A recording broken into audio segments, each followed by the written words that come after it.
বিবাহ বার্ষিকীর অনুষ্ঠানে নিমন্ত্রণ করার পরেও যারা আসেননি তাদের 500 টাকা জরিমানা দিতে হবে। নিমন্ত্রণে না আসায় ফাইন 500 টাকা। হাসির আড়ালে উঠে এলো খাবার নষ্টের আক্ষেপ। হুগলির এক বিবাহ বার্ষিকীর পোস্টার ঘিরে তুমুল চর্চা।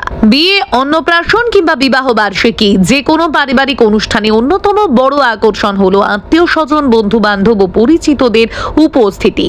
নিমন্ত্রণ করা মানেই সবাইকে নিয়ে আনন্দ ভাগ করে নেওয়ার ইচ্ছে, কিন্তু নিমন্ত্রণ করেও যদি অতিথিরা না আসেন তখন আক্ষেপ হওয়াই স্বাভাবিক।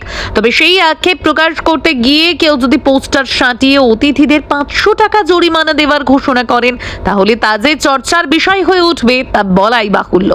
এমনই এক অভিনব ঘটনা ঘটেছে হুগলির চুঁচুড়া পুরসভা এলাকায়।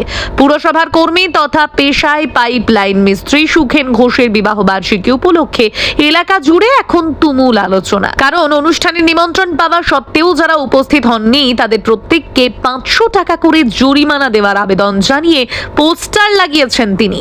জানা গিয়েছে গত 30শে জুলাই সুখেন ঘোষ ও তার স্ত্রীর বিবাহ বার্ষিকী ছিল। অনুষ্ঠান উপলক্ষে তিনি রীতিমতো ছাপানো নিমন্ত্রণ পত্র বিলি করেছিলেন। শুধু আত্মীয় স্বজন নন, সহকর্মী, প্রতিবেশী এবং পরিচিত বহু মানুষকেও আমন্ত্রণ জানানো হয়েছিল।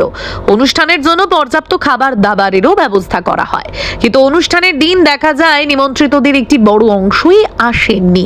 এতে স্বাভাবিকভাবেই হতাশ হন সুখেন বাবু। তার দাবি, অতিথিদের জন্য তৈরি করা প্রচুর খাবার নষ্ট হয়েছে, যার ফলে আর্থিক ক্ষতির পাশাপাশি মানসিক কষ্টও পেয়েছেন তিনি। এই ঘটনার পর প্রথমে তিনি নাকি বাড়ি বাড়ি গিয়ে না আসা অতিথিদের সঙ্গে কথা বলেন। পরে বিষয়টি আরো অভিনবভাবে তুলে ধরতে চুঁচুড়া পুরসভায় একটি নোটিশ জমা দেন এবং এলাকা জুড়ে পোস্টার সাঁটিয়ে দেন। পোস্টারে স্পষ্ট ভাষায় লেখা হয়েছে, যারা আমন্ত্রণ পাওয়ার পরেও অনুষ্ঠানে আসেননি তাদের প্রত্যেক পরিবারকে 500 টাকা করে দিয়ে দম্পতিকে আশীর্বাদ করতে হবে। পাশাপাশি উল্লেখ করা হয়েছে, অতিথিদের জন্য তৈরি খাবার নষ্ট হওয়ায় এই সিদ্ধান্ত নেওয়া হয়েছে। এই পোস্টার সামনে আসতেই এলাকা জুড়ে শুরু হয়েছে জোর চর্চা। কেউ বিষয়টিকে নিছক হাস্যরস হিসেবে দেখছেন, আবার কেউ বলছেন নিমন্ত্রণ রক্ষা না করার প্রবণতার বিরুদ্ধে এটি এক অভিনব প্রতিবাদ। অনেকেই মজার ছলে মন্তব্য করছেন, যাওয়া উচিত ছিল কিন্তু হঠাৎ ব্যক্তিগত সমস্যার কারণে যেতে পারিনি। এখন যদি সত্যি 500 টাকা দিতে হয় তাহলে তো বিপদ। পুরসভার এক কর্মী জানান, তাদের কর্মজীবনে এমন ঘটনা আগে কখনো দেখা যায়নি। তার মতে বিষয়টি আসলে সচেতনতার বার্তা দিতেই করা হয়েছে। কারণ আজকাল অনেকেই নিমন্ত্রণ গ্রহণ করলেও অনুষ্ঠানে যান না বা আগে থেকে জানিয়েও দেন না। ফলে আয়োজকদের অপ্রয়োজনীয় খরচ এবং বিপুল পরিমাণ খাবার নষ্ট হয়।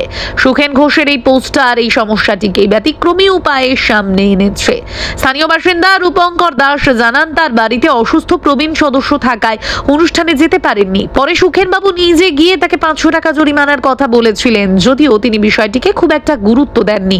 কিন্তু পরে শুনতে পান সত্যি পুরসভায় নোটিশ জমা দিয়ে পোস্টার লাগানো হয়েছে। এলাকায় আরো একটি মজার তথ্য নিয়ে চর্চা শুরু হয়েছে। স্থানীয়দের দাবি, এক ব্যক্তিকে অনুষ্ঠানে যাওয়ার জন্য চুল দাড়ি কাটার খরচ বাবদ সুখেন বাবু নাকি 200 টাকা দিয়েছিলেন, কিন্তু সেই ব্যক্তিও শেষ পর্যন্ত অনুষ্ঠানে না যাওয়ায় পরে সেই 200 টাকাও ফেরত নিয়ে নেন। যদিও এই দাবির স্বাধীনভাবে কোনো সরকারি নিশ্চিতকরণ মেলেনি, তবু এলাকায় বিষয়টি নিয়ে হাসি ঠাট্টা কম হচ্ছে না।